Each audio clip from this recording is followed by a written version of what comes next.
We now come to Prime Minister's questions. We start with Dr. Luke Evans.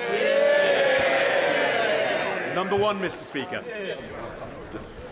Prime Minister. Thank you, Mr. Speaker. This week marked 3 years since Putin's barbaric invasion of Ukraine.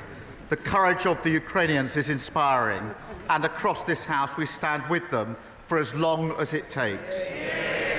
Mr. Speaker, that's why we're increasing defence spending to 2.5% of GDP by April 2027, with an ambition to reach 3% in the next Parliament as economic and fiscal conditions allow. And this afternoon, of course, I will travel to the US to have discussions with President Trump about the enduring security partnership between our two countries. Mr. Speaker, I'm also delighted that we've announced the first 750 schools to start offering free breakfast clubs. This is our plan for change in action, ensuring every child has the chance to thrive.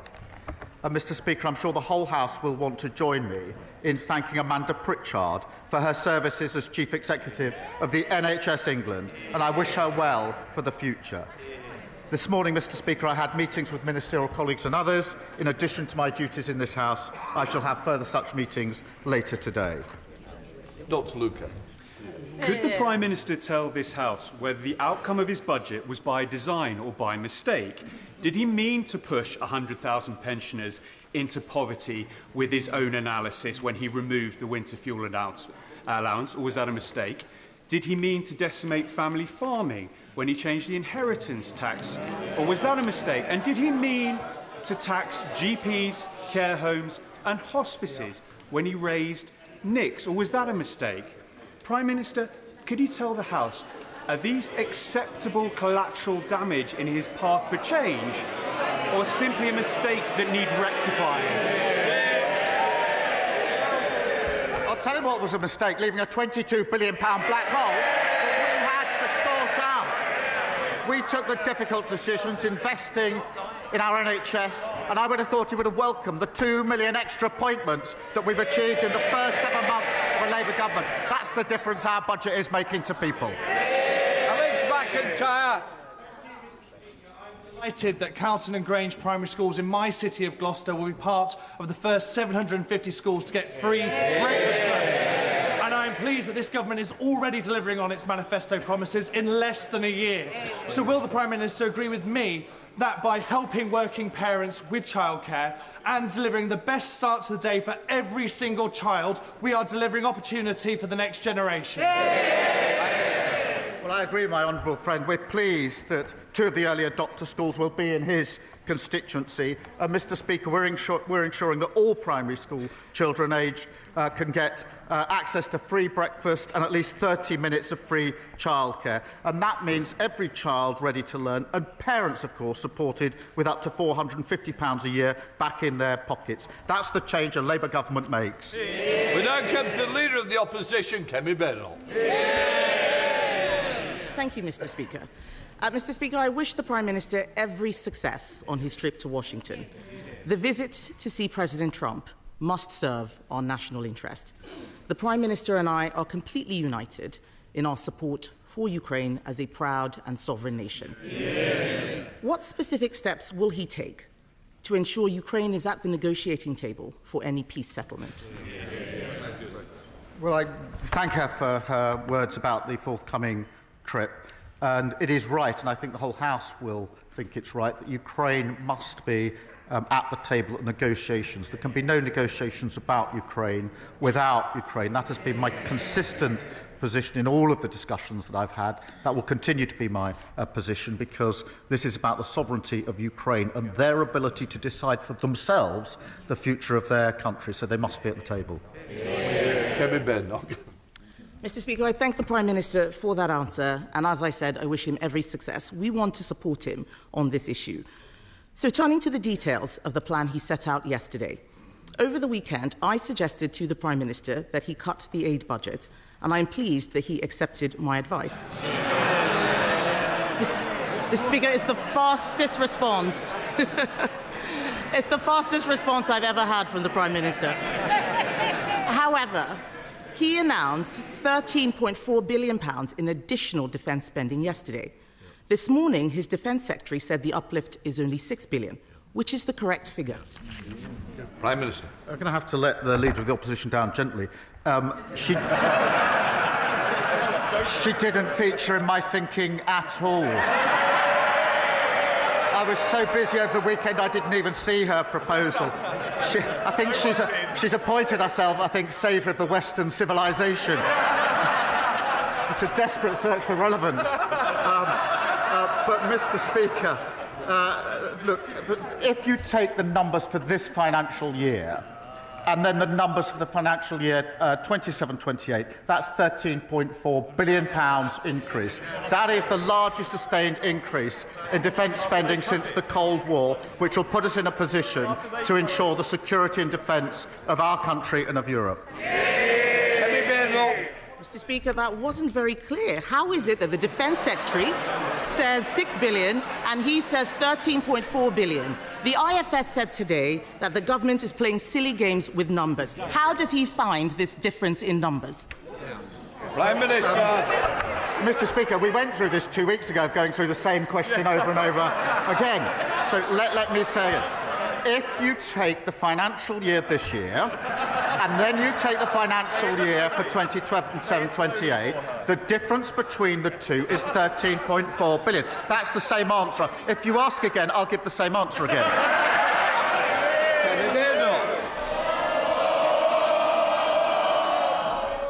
I'll decide when it's more. Mr. Speaker, someone needs to tell the Prime Minister that being patronising is not a substitute. Not a substitute for answering questions. It's not a substitute. He hasn't answered. What he has said is different from what he said yesterday. We are still not clear where the money is coming from. We want to support him. He's also said that we should put British troops on the ground in Ukraine. We haven't seen the detail of any proposals. Would his new spending plans allow him to fund this commitment effectively? Prime Minister. I mean, I think it's the same question again. It's £13.4 billion. That's the difference between this year and 2020. She asked a serious question about the security guarantees in Ukraine, and that is extremely important, because the worst of all outcomes, if there's to be a cessation of hostilities, is that it is a short break rather than sustained and lasting peace. And I think that that means there's got to be security guarantees. I've indicated that we will play our full part. There has to be US backing, because otherwise I don't think it will deter Putin. We are working on that. I'm having extensive discussions about it, not in a position to put details before the House, as she well knows today, but I'll continue down that route, because I want a lasting peace in Ukraine and Europe for the safety and security of Ukrainians, of Europeans, and, of course, for everybody in this country. Mr. Speaker, this is an endeavour that we want to support him in, but we need to know exactly what it is we're supporting. We need clarity and transparency over the money. We also need to know where this money is going. This morning, the Defence Secretary could not say if the Chagos deal would come out of the defence budget. Can he confirm to the House that none of the defence uplift includes payments for his Chagos deal? Prime Minister. Mr. Speaker, the additional spend I announced yesterday is for our capability on defence and security in Europe, as I made absolutely clear yesterday. The Chagos deal is extremely important for our security, for US security. The US are rightly looking at it. When it's finalised, I'll put it before the House with the costings. The figures being bandied around are absolutely wild of the mark. The deal is well over a century. But the funding I announced yesterday is for our capability to put ourselves in a position to rise to a generational challenge. That is what that money is all about. And I thought she supported it. Speaker, we need to make sure we are supporting a plan that is clear and transparent. Yesterday, the Prime Minister set an ambition for defence spending to reach 3% in the next Parliament. We agree with him, but this could be 2034, almost a decade away. That is too slow. We don't know how he will pay for it. We cannot raise taxes further. We already pay more on debt interest than defence, and everyone in this House would have heard him not answer the last question. So I will ask him again. Is he paying for the Chagos deal with this defence uplift or not? Prime Minister. Speaker, I've just dealt with that question. She gave her... The money announced yesterday is going to our capability to put ourselves in a position to defend the security of our country, Europe and the UK. And she asked about defence spending. She gave what people have described as a rambling speech yesterday when she couldn't say what defence spending should be. We've been absolutely clear. We've set it out, a full, credible, costed plan, and I thought she supported it. Holly Billington. Thank you, Mr. Speaker. The Prime Minister will be aware that in coastal communities like mine in East Thanet, people develop cancer earlier, get treated and diagnosed later, and die younger. Can he give the House an update on the plans for the Government to implement the recommendations by the Chief Medical Officer, Chris Whitty, into tackling poor health in our seaside towns? Prime Minister. Well, I thank her for raising this. She's right that cancer patients are waiting too long for diagnosis and for treatment.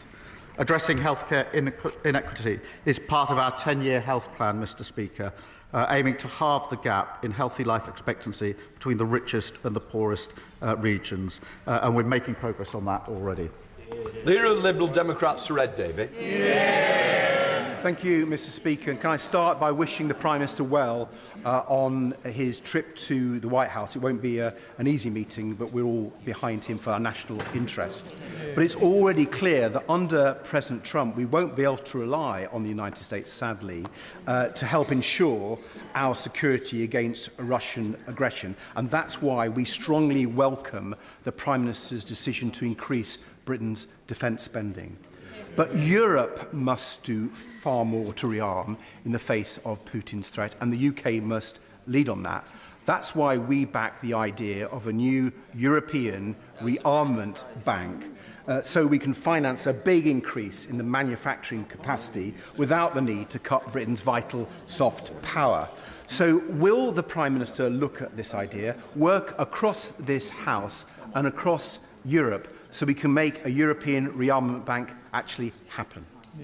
Prime Minister. I'll resist his suggestion that we've got somehow to choose between the US and our European partners. I do not believe that to be the case, and I want to strengthen our already strong relationship with the US, because I think it's vital that we do so. I, of course, want to work with our European allies on defence capability and what more we need to do in relation to capability, coordination and funding. And in the longer term, there is a discussion going on amongst allies as to future funding. We're part of that discussion, and I'm happy to share that with the House as it evolves. Sir Ed Davey. I hope he's successful in keeping the US on board with our European allies, and I'm glad he's talking about finance defence. I think if he was to push this European rearmament bank at the summit on Sunday, the European leaders, I think he'd be pushing an open door. Certainly, Prime Minister Tusk is supporting from the Polish point of view. But, Mr. Speaker, if I can turn now to domestic matters and the cost of living crisis that's hitting so many of our constituents. Families in my constituency are really angry that Thames Water is sending them bills this April that will cost them £150 a year more. Thames has already let down so many people, whether it's leaking pipes or pumping their filthy sewage into our rivers. A third of customers' bills are already used just to pay the interest on Thames Water's debt, and now it's going to borrow £3 billion more. Isn't it time to stop making people pay for bailing out the vulture funds drowning Thames Water in debt? Will his government just put this firm out of its misery, put it into special administration so we can sort out that mess and the mess that lot left? Well, he's certainly right about the mess that lot made. We've obviously got the water bill. It's got very strong measures in it, and I think he supports them. Dr. Rosanna Allenco. Thank you very much, Mr. Speaker. We have heard extraordinary rhetoric coming out of Washington in recent days, and we have seen fascist salutes on our screens. We have witnessed wild statements about Palestinians being expelled from Gaza, and we have seen our allies labelled dictators. Britain's interests are best served by standing with Ukraine, working closely with our European allies, by upholding international law and remaining a strong part of NATO. Can the Prime Minister assure us that this will form a central part of his message when he meets world leaders this week? Minister. Well, we certainly stand with Ukraine, and I think I speak for the whole House when I say that. And as I set out yesterday, NATO is the bedrock of our security. It's been our most important alliance for many, many years, as important today as it's ever been. And we build that alliance by working with the US. We have a special and deep relationship with the US. That's not just words, that's to do with security, defence, intelligence capability, vitally important for both sides. But we also work with our European allies, and it is that ability to work with the US and the EU and European partners that has held the peace for so many years and needs to hold the peace for many years to come. Stephen Flynn. Thank you, Mr. Speaker. Prior to the election, the Labour Party promised to reduce energy bills by £300, yet on their watch, energy bills are about to increase by almost £300. So may I ask, is the failure to keep that promise a consequence of government incompetency, or have the Labour Party been caught lying to the public? Prime Minister. Mr. Speaker, we're very proud of the fact that we are pushing forward for energy independence, which will keep our bills lower. And he knows very well what my position is. But I note that, again, he's very quiet on the SNP record. And I'll tell you for why. Just this week, we've seen the attainment gap widen in Scotland, pupils leaving schools with no qualifications rising, those from deprived areas going to work falling. Instead of playing the politics of grievance, they need to take responsibility for their own record. Thank you, Mr. Speaker. My constituent Mike Addison was one of a kind, a physical disability rugby league world champion with England and Warrington Wolves, and an avid volunteer for the club and foundation. He was a friend to everyone who knew him. Tragically, he died at age 45, having taken his own life. One death by suicide is too many, and every suicide is preventable. But ONS data puts the rate in the North West at over double the rate of London, and with a 17% increase last year. So can the Prime Minister outline what more can be done working across government to help Warrington meet our target of eliminating suicide? Prime Minister. Well, can I thank her for raising this tragic case? And my thoughts, I'm sure the thoughts of the House, are with the family, friends and teammates of Mike at Warrington Wolves. I mean, she's right, Mr. Speaker, that one death by suicide is one too many, and reducing the number is a vital part of our health mission. We are recruiting an additional 8,500 mental health workers, especially trained to support people at risk of suicide. We're committed to taking forward the suicide prevention strategy for England. I'm sure this is something the whole House will support. Dr Neil Butts. Thank you, Mr. Speaker. I welcome the Prime Minister's statement committing us to increased defence spending and reaffirming the UK's support for Ukraine and their democratically elected leader, President Zelensky. A wartime leader, like Winston Churchill, who also had to delay elections because his country faced an existential threat. As the Prime Minister travels to Washington, with this House and the country willing him to succeed, will he invoke the legacy of Churchill in making the case for the UK to be the key in bridging transatlantic relations, to bring us all together for the sake of freedom and democracy across the world? Prime Minister. I thank him for his question. Can I pick up on both elements? Because President Zelensky is a democratically elected leader, and suspending elections was precisely what we did in this country when we were fighting in the Second World War. And secondly, on his point, yes, I do think that the UK has successfully been a bridge between the US and Europe for many, many years. It's vital that we continue in that role, and that's why my message to President Trump is that the relationship between our two countries needs to go from strength to strength. It's all very strong, but also working at the same time with our European allies. Jessica T. Thank you, Mr. Speaker. On Monday night, there was a brutal double stabbing in my constituency. This adds to a long line of horrific knife attacks that have included 3 fatalities over the past 2 years. I know the Prime Minister is aware of the particular challenges we face in Bournemouth, and while crime has been going down, I know there is much more he will want to do. So will he join me in praising the crucial work that organisations like Changes Are Made, who give positive activities like boxing to young people, and will he share what more the government can do to tackle knife crime in communities like mine? Prime Minister. Thank you for raising this really important issue. And yesterday we introduced our crime and policing bill, which is central to our plan for change and halving knife crime. It involves new powers to seize and destroy knives found on private property and a new criminal offence of possessing a bladed article with intent to cause harm. Plus, Mr Speaker, tougher penalties for selling dangerous weapons to under-18s, stricter rules for online sales under Ronan's law, and we'll continue with that work. Rankin. Thank you, Mr Speaker. The floods of 2013-14 devastated Datchet, Horton and Wraysbury, and the flooding last January wasn't much better. But shockingly, the River Thames scheme as currently proposed continues to leave my constituents at risk. The Council was asked to cough up tens of millions, but like very many, is cash-strapped. Does the Prime Minister, therefore,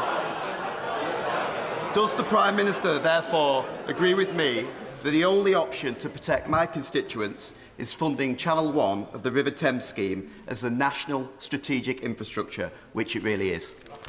Prime Minister. Well, I know the honourable member has raised this issue before, and it's obviously an important issue for his constituents. We inherited flood defences in their worst state on record, Mr Speaker, and that's why we're investing £2.6 billion to protect over 50,000 properties. I understand that the options to reduce flood risk to these communities are being considered as part of the Datchet and Hythe End Flood Alleviation Scheme, and I'll ensure that he has a meeting with the relevant minister to take forward the work. Sally Jameson.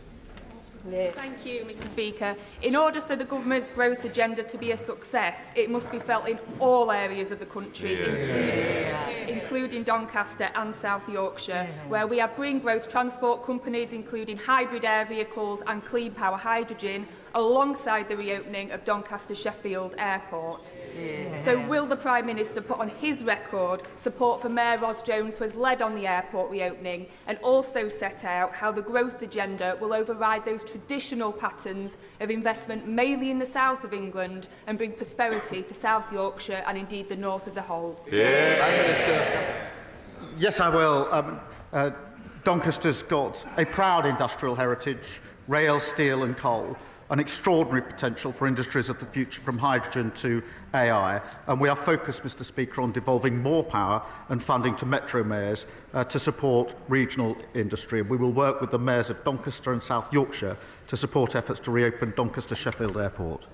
Graham Ledbetter. Thank you, Mr Speaker. I have the privilege to represent the home of Speyside malts, some amongst the finest Scotch whiskies. Last week, the UK Government unveiled damaging plans to grant a different definition of single malt to English producers to that of Scottish single malts. This is entirely inconsistent with the global reputation of the quality of single malts and seeks to tear up a well-established definition of what a single malt is, pulling the rug yet further from underneath the Scotch whisky industry. Given the backlash from the industry to this and the damage this could cause to Scotch whisky exports and jobs, will the Prime Minister's word on whisky be his whisky bond by backing the industry to the hilt and scrapping these plans? Prime Minister.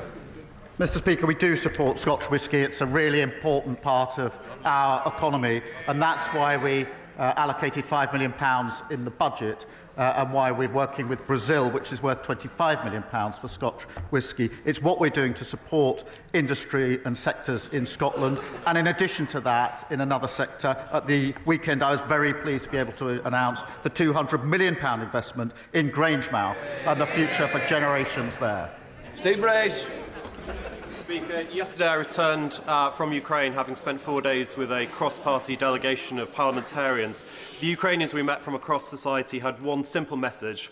They were deeply thankful for our partnership, and they want us to know that they can overcome the Russian invasion because they must. Does the Prime Minister agree with me that alongside our welcome 100-year partnership, now is the time for the UK to redouble our efforts alongside our European partners to help secure Ukraine's future as a free, democratic and sovereign European nation? Yes, I do, and I'm really proud of the way the United Kingdom has risen to the challenge of the last 3 years in a united way, both in terms of the capability and funding that we provided to Ukraine, but also the throwing open of homes here for those fleeing.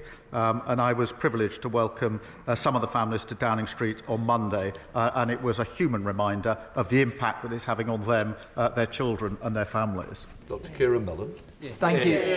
Thank you, Mr. Speaker. The whole House wants the Prime Minister's meeting with President Trump to be a success, which requires credibility on our defence spending commitments. The Leader of the Opposition gave the Prime Minister an opportunity to unambiguously rule out the funding of any Chagos deal coming from the defence budget, and I'm not clear that he did that. I want him to be taken seriously in Washington, so I'll make it really easy for him. Will he rule out the funding of any Chagos deal coming from the defence budget, yes or no? Yes. Prime Minister. Speaker, as I said, when the deal is complete, I will put it before the House with the costings. The money yesterday was allocated to our capability, the single biggest increase, sustained increase in defence spending since the Cold War. Diane Abbott. The whole country stands behind the people of Ukraine. But there is also a view that taking money from aid and development to spend on armaments and tanks makes people less safe, not more safe, because the desperation and the poverty that so often leads to warfare is what aid and development money is supposed to counter. Well, Mr. Speaker, as I said yesterday, the overseas development is important. I'm proud of what we've done. It wasn't a decision I took lightly or I wanted to take, but it is important at this moment that we put the defence spending, the defence and security of our country and Europe uppermost. We will, of course, make sure that we're able to fulfil our humanitarian obligations in relation to Gaza, Ukraine and Sudan and other vital work. And I want to be clear that we do, of course, want to go back and increase that funding as soon as we're able to do so. Simon Hall.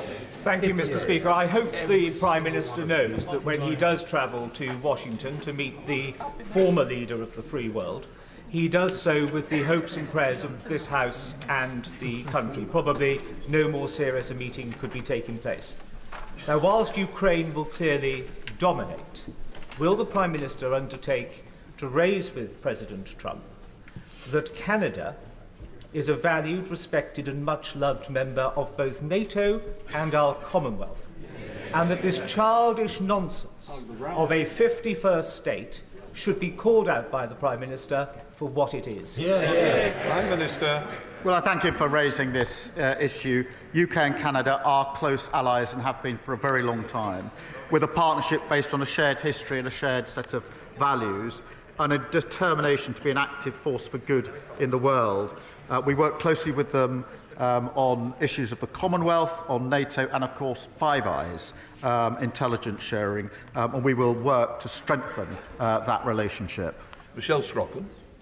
Thank you, Mr. Speaker. Barrow-in-Furness has always been ahead of the times in terms of high-skilled engineering. In light of the Prime Minister's historic commitment to rise defence spending, the biggest increase since the end of the Cold War, I invite him to visit and see the many SMEs who could support this vital supply chain. Does he agree that investing in these businesses will not only deliver our nuclear deterrent, but improve security and the economy for us all? Well, I thank her for raising this question and will obviously consider her invitation. Defence spending, Mr. Speaker, already supports more than 430,000 jobs across the United Kingdom, and I'd like to recognise the contribution made by the workers in Barrow-in-Furness. Wendy Morton. Mr. Speaker, in my constituency, the planning inspector chose to use the term grey belt to pass a battery energy storage system application before the order was laid in this House to change the NPPF, and without recognising the moratorium for local authorities to manage their local plans. This decision failed to recognise the green belt that protects us against urban sprawl, and it failed to recognise the proximity to a school, a church and a graveyard. So can the Prime Minister define what grey belt actually is, or is it simply a grey area to allow for inappropriate development? Prime Minister. Well, Mr. Speaker, I'm not across the details of the individual case that she raises, as she will understand. But I am in favour of making sure that we can have the infrastructure and the houses that we need to grow our economy. And one of the problems we had in the last 14 years was an assertional rhetoric that we wanted homes and infrastructure, but when the decision all that came up, the answer was always no. The answer cannot always be no. Can I thank the Prime Minister and the Foreign Secretary for their efforts to secure the release of Allah Abdel Fattah, the human rights campaigner, the British human rights campaigner, who's been imprisoned in Egypt now for over 10 years. The Prime Minister will know, because he's met the family, that his mother is on the 150th day of her hunger strike and her health is failing rapidly. Could I ask the Prime Minister to pick up the phone to President Sisi and seek the release of Allah to save his life, also that of his mother's? Prime Minister. Well, I thank him for raising this really important case, and as he says, I did meet the mother and the family just a few days ago, and it is an incredibly difficult situation for them, and I can assure him I will do everything I can to ensure the release in this case, and that includes phone calls as necessary. I've raised it before, I'll raise it again, we raise it and will continue to do so. I gave my word to the family that that's what I do, that I will do, and I will. People in Northern Ireland are sick to the teeth of paramilitaries, of the menace, of the sectarianism and of keeping people stuck in the past. In light of the announcement yesterday on transition, does the Prime Minister recognise that people will be highly sceptical of this process, that there must be real learnings from the failed transitions of the past, that there can be no rewards for paramilitaries for hanging on, robust criminal justice, the flags off the lampposts and on street corners, and community-funded policing to allow communities that have been brutalised by paramilitaries to finally look forward to a confident and shared future? Prime Minister. Well, can I thank you for raising this important and obviously sensitive issue?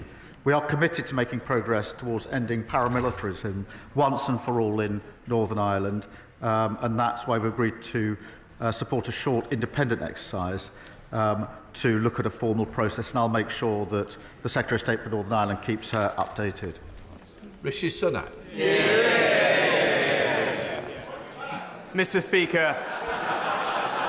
Speaker, prostate cancer is now our country's most common cancer, and yet there is no national screening programme. We made progress towards this in government, but yet there is more to do, which is why I'm delighted to have joined Prostate Cancer Research, the charity, as an ambassador. I'm grateful to the Health Secretary for his engagement thus far, and could I ask the Prime Minister to ensure that we do have a targeted national screening programme for the most at-risk groups of prostate cancer, so that we can not only save the NHS money, make progress towards the government's early diagnosis targets, but most crucially, save thousands of lives? Prime Minister. Well, can I thank him for raising this, and can I thank him for using his authority and reputation to support this vital cause, which will make a material difference, and I look forward to working with him on it. We do share a commitment to detecting prostate cancer earlier and treating it faster, and we must do that. Our National Cancer Plan will improve the way we treat cancer right across the country, and I'll make sure he's fully informed of the steps that we're taking, and we'll work with him. Ruth Jones. Thank you, Mr. Speaker. Will the Prime Minister join with me in wishing all Welsh citizens everywhere a very happy St David's Day on Saturday? And will he also join with me in welcoming the latest news of the £600 million investment by Copenhagen infrastructure partners to ensure that Bute Energy and Green Gen Cymru can take forward the bold ambition to achieve 100% green electricity production by 2035 in Wales, thus providing much-needed sustainable green jobs for the people of Wales? Prime Minister. Well, can I wish her and her constituents a very happy St David's Day and join her in welcoming this significant new investment into her constituency that will ensure good jobs, well-paid, skilled jobs, and, of course, the transition to energy security and lower bills. And I know her constituency will play a vital role in that. Jeremy Hunt. Thank you, Mr. Speaker. Does the Prime Minister agree that our biggest single foreign policy priority is the preservation of NATO with America at its heart? And if so, following his welcome announcement yesterday, is the next step to talk to our European allies and for all of us to agree to spend 3% of GDP on defence within a specified timescale, so that we can look the President in the eye and say that Europe is finally pulling its weight on defence? Minister. Well, I agree with him entirely in terms of the priority in terms of NATO. Putin thought he could weaken NATO. He's only made it stronger and larger. NATO's strength comes from the US and European partners and others working together, and that is absolutely the focus of my work at the moment. It is right, as he says, that European countries, including the United Kingdom, do need to do more on capability, on coordination, and on defence spend. That must be not seen as a project separate to NATO, but part of an essential project that ensures that NATO is there for decades and decades to come, preserving the peace, just as it has been for 75 years. Final question, Newman Steinbeck. Mr Speaker, the Grangemouth refinery closure has loomed over central Scotland since Petronas's announcement in November 2023. 2 weeks ago, Scottish Labour colleagues and I met with the National Wealth Fund to make the case for investment in Grangemouth. I strongly welcome the exceptional commitment this Labour government has shown in Grangemouth by committing £200 million from the National Wealth Fund. Can I ask the Prime Minister what steps the government will be taking to secure permanent, good jobs at Grangemouth? Well, can I thank him for being such a great champion for Scotland and his constituency? Mr Speaker, Grangemouth is really important to communities in Scotland, to the economy in Scotland. It's not a charity case. It's got incredible potential, huge opportunity, and that's why at the weekend I was very pleased to announce £200 million from the National Wealth Fund to incentivise private investment. That, of course, Mr Speaker, follows £100 million in the growth deal that we announced earlier. This is about jobs for decades to come in Grangemouth. It's a really exciting opportunity, and we intend to seize it. I hope His Presidency of the Assembly of North Macedonia, His Excellency Mr Afrim Gasha, enjoyed questions. Right, that completes PMQs.